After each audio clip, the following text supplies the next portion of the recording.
Hello and welcome to Health Professional Radio. I'm your host, Neal Howard. Glad that you could join us on the program today. Our guest in It's a studio pleasure. is Jyothi Rao. Dr. Jyothi Rao is co-author of the book Finding Balance, Empower Yourself with Tools to Combat Stress and Illness. And she's with us today to talk about combining Western medicine with holistic practices in order to get the maximum when it comes to health. Welcome to the program, Dr. Rao. Thank you very much. Thanks for having me. Thanks for joining us today. Talk about a little bit about your background and how did you end up writing a book about empowering yourself to combat stress and illness? So I've been in internal medicine practice for about 20 years now, and very quickly coming out of a very rigorous residency program out of Boston, I learned that a lot of what we do as physicians is Band-Aid the problem. And quite frankly, I was getting a little very disillusioned about what field I had gotten into because I really felt like I wasn't healing anyone. And part of it was that I was working in New York and the pace was very fast and everyone seemed to be tired and sad and gaining weight and all of these issues that really are in the backdrop of tons of other symptoms that we see. So I started to do the acupuncture. I went into acupuncture and it changed my life because it kind of taught me about healing from healing in terms of promoting rest and relaxation and reducing stress for people. And my patients were responding by saying so many things that we had been working on for quite a bit of time were getting better. So part of it was my journey to try to find tools for people that were not just Band-Aids, more about healing from within.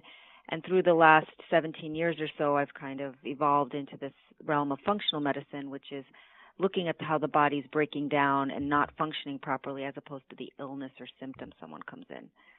You say acupuncture changed your life, and you started learning about, I guess, true healing. Rather than abandon your traditional training, how did you find yourself in a position to speak on both of them and combining the two? So it was interesting because my initial practice, I was working in New York, did not want me to practice acupuncture because it wasn't as mainstream. They didn't want us to be kind of labeled as kind of an alternative or complementary practice. So I moved to Maryland, and fortunately, the group that I started with was very open-minded about acupuncture, and it had been gaining quite a bit of steam in Maryland. So they did allow me to speak to actually perform it on my patients, which changed again my practice because now I wasn't just fixing people's pain syndrome. They were also sleeping better. They were feeling less stressed. They were actually happier. There was a whole cascade of positive effects which started from it. And it kind of led me to incorporate it into my daily practice, which I have done for the last 16 years. I put it in with all my treatments. There's no certain illness that benefits from it or doesn't. I feel like everyone can use acupuncture as part of treatment for anything that they come in with, even to stay well.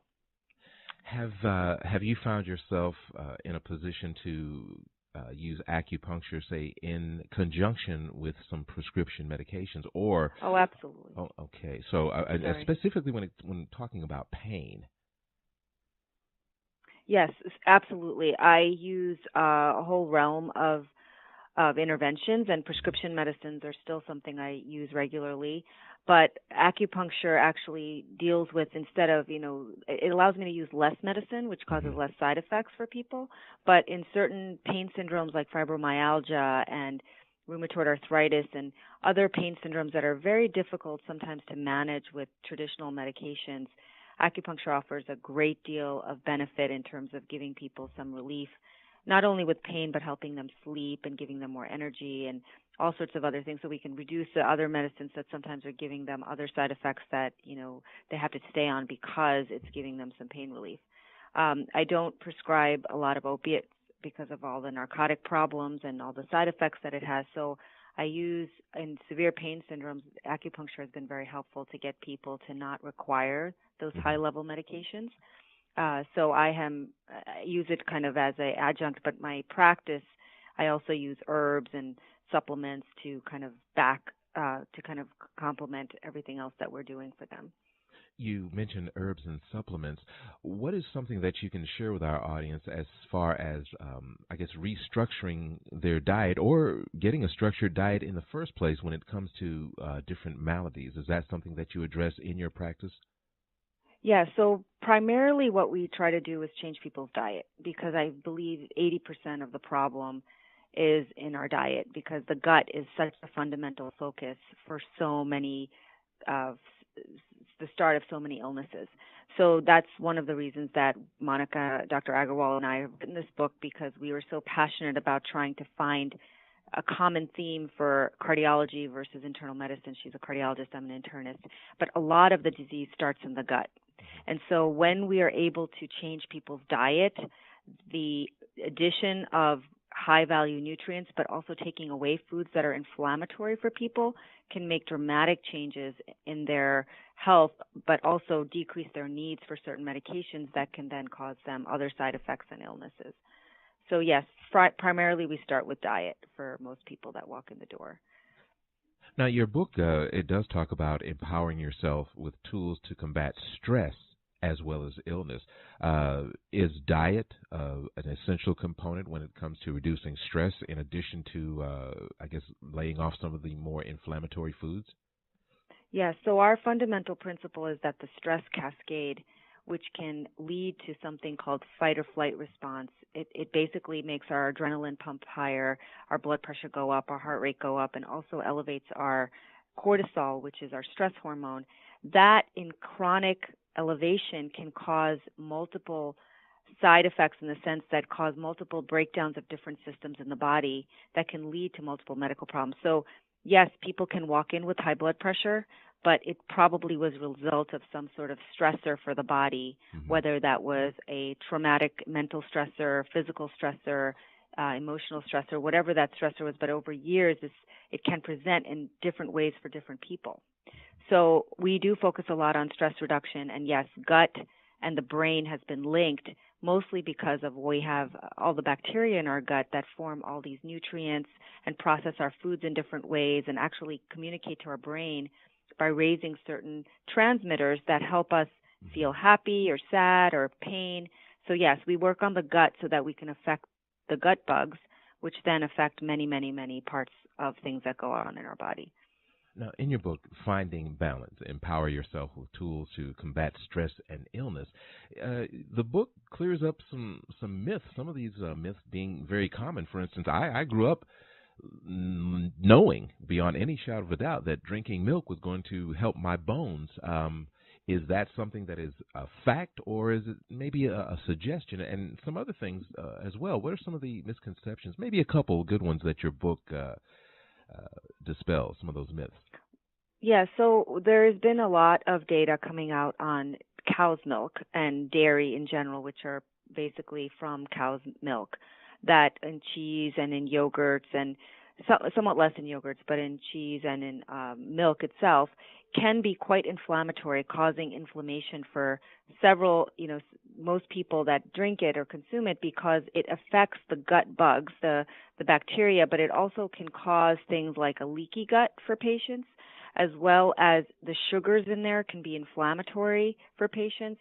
And the protein in the cow's milk can cause multiple reactions, immune reactions, if you will, that can actually be quite detrimental to patients. So it's unique to populations in general. There are certain subsets of populations that actually do much worse, but in general, we have found that the data that's coming out is becoming more and more plant-based, meaning staying away from animal products can actually be healthier options for preventing inflammation, which is we feel is the source of a lot of chronic illness. And there has been recent studies that show that actually drinking milk does not prevent fractures. Wow. And so it's not so much the calcium in the milk, which everyone obsesses about. It's more other nutrients that bones need, like vitamin D and boron and, vitamin K, which are very, very important. And they're not really found in milk. So, vitamin D is fortified in milk, but it's not found in milk. It's fortified. So now you can have other options that are not cow's milk, such as almond milk that is fortified with vitamin D. So no one's saying that vitamin D is not good for bones, but we're saying that calcium per se, first of all, is important for bones, but milk is detrimental. So if you can get other sources of calcium from, say, green leafy vegetables and seeds and other ways that are fortified with calcium, you're better off for your body to not have that inflammation coming in from dairy and still supporting your bones through looking at foods that are high in calcium and vitamin D and vitamin K and those kind of things. So that's a big one that's really been very eye-opening for myself, because Dr. Agarwal actually had rheumatoid arthritis, and that was her journey into this whole evolution of kind of doing integrative medicine. And she found that for her, that the dairy was a huge culprit in creating joint pains and inflammation for herself. And as she became vegan, the resolution of her symptoms seemed to follow. And so there's doing some studies and research on all of this kind of backs up the idea that dairy can actually be quite detrimental for causing inflammation for many of us. Tell our listeners where we can go and get our hands on a copy of your book, Finding Balance, Empower Yourself with Tools to Combat Stress and Illness. Yes, so we have it on our individual websites. Mine is called Shakti Health and Wellness Center, Great. And we are available on Amazon as well as Barnes & Noble. Great. Well, it's been a pleasure speaking with you today, Doctor.